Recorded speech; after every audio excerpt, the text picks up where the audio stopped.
Bismillahirrahmanirrahim. Assalamualaikum warahmatullahi wabarakatuh. Perkenalkan, nama saya Muhajir. Saya dari kelas 6 gabungan SIK. Nah, pada kesempatan kali ini saya akan coba menjelaskan tentang peta, proyeksi, dan interpretasi peta. Nah, yang pertama kita membahas peta terlebih dahulu, yang dimana peta adalah gambaran permukaan bumi yang ditampilkan pada suatu bidang datar dengan skala tertentu. Peta bisa disajikan dalam berbagai cara yang berbeda, melalui dari peta konvensional yang dicetak hingga dengan peta digital yang ditampilkan di layar komputer. Sebuah peta adalah representasi dua dimensi dari suatu ruang tiga dimensi. Ilmu yang mempelajari pembuatan peta disebut kartografi. Banyak peta mempunyai skala yang menentukan seberapa besar objek pada peta dalam keadaan yang sebenarnya. Dari kumpulan dari beberapa peta disebut sebagai atlas.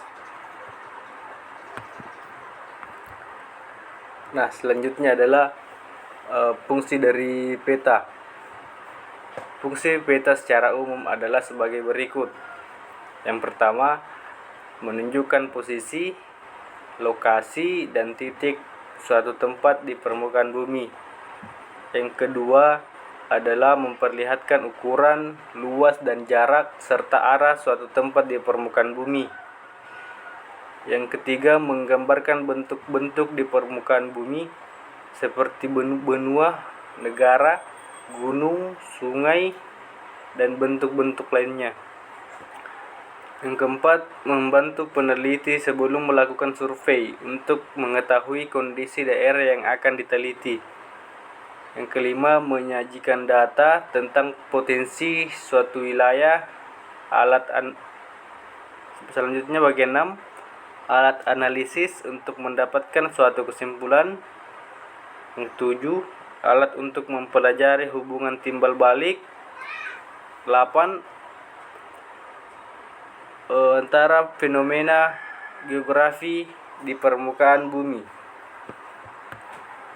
Nah, masih lanjut di fungsi peta adalah sebagai media penyimpanan informasi. Yang kedua, untuk menganalisis data spasial, misalnya untuk menghitung volume.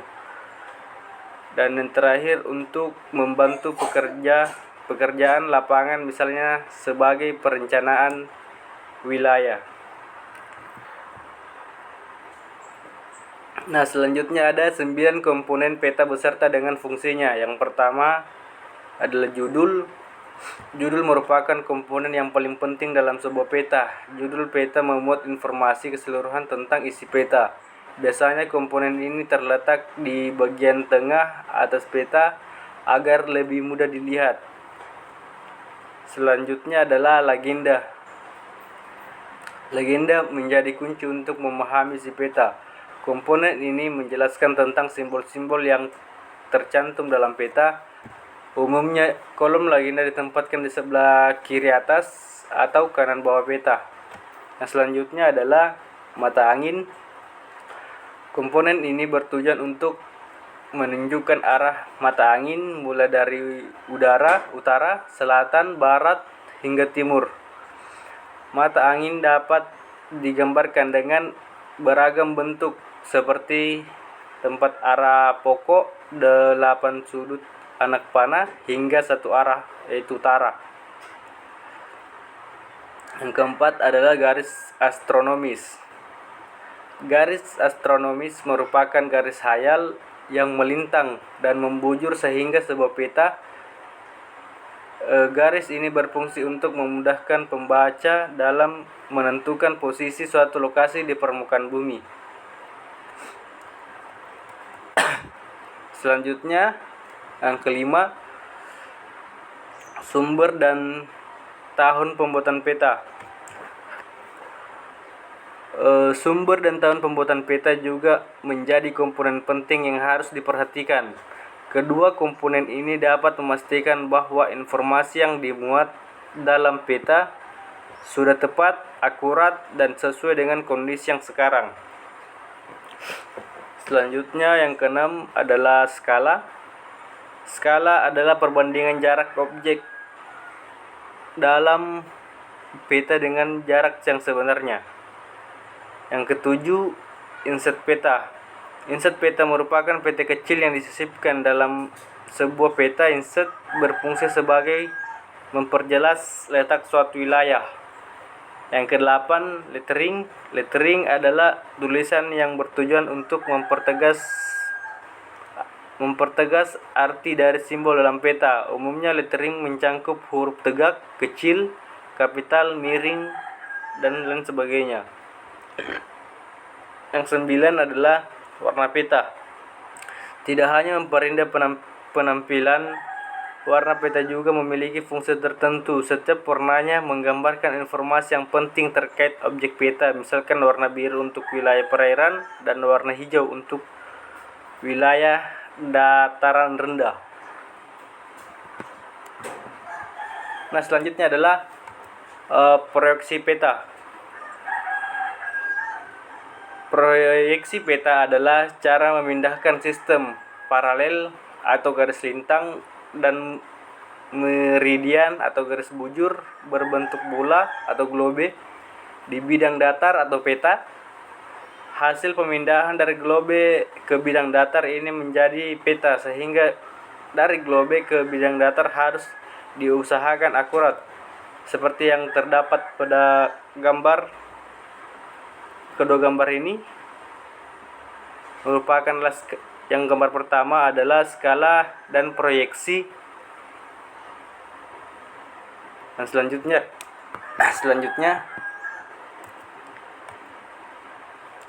adalah syarat-syarat peta. Syarat-syarat proyeksi peta. Sedikitnya ada 3 syarat yang harus dipenuhi oleh sebuah peta agar ia dapat berfungsi dengan baik. Ketiga syarat-syarat tersebut dikenal sebagai istilah equivalent, equidistant, dan conform. Yang pertama adalah syarat equivalent.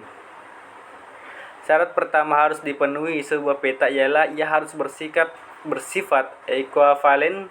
Apakah yang dimaksud dengan equivalent itu? Equivalent itu berasal dari kata equi dan equals yang berarti sama dan valent berarti luas. Dengan demikian equivalent dapat diartikan sebagai syarat kesamaan yang luas. Yang kedua adalah syarat equidistant. Selain harus memenuhi syarat equivalent, sebuah peta harus juga bersifat equidistant, yang dimana equidistant itu berasal dari kata equis dan equals yang berarti sama, dengan distant atau distance yang berarti jarak. Dengan demikian equidistant dapat diartikan sebagai syarat kesamaan jarak. Yang ketiga adalah syarat conform. Kesamaan bentuk ini penting dimiliki sebuah peta agar dia dapat menjadi rujukan bagi setiap orang yang hendak mengetahui bentuk real dari suatu wilayah.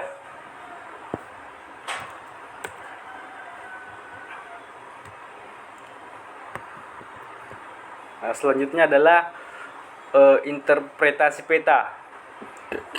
Interpretasi peta adalah memahami simbol-simbol yang ada pada peta dan hubungannya dengan simbol-simbol lain. Penafsirannya tersebut bisa dilakukan pada peta khusus dan peta umum.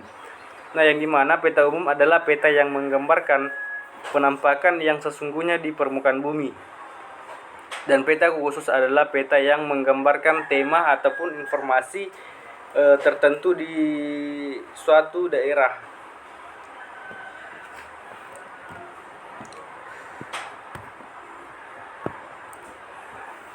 Nah, ini adalah contoh dari peta interpretasi, yang dimana peta ini merupakan peta dari Kecamatan Tanah Lili, Kabupaten Lu Utara. yang merupakan Kecamatan Pemekaran dari Kecamatan Buni-Buni. Nah, di sini bisa kita lihat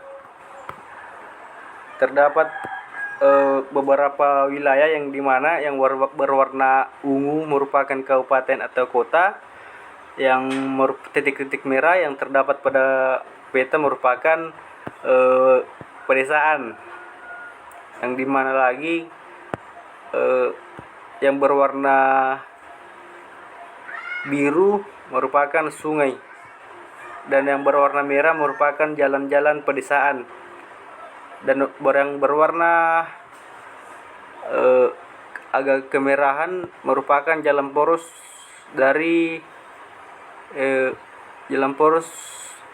kecamatan tersebut. Nah, seperti yang bisa kita lihat,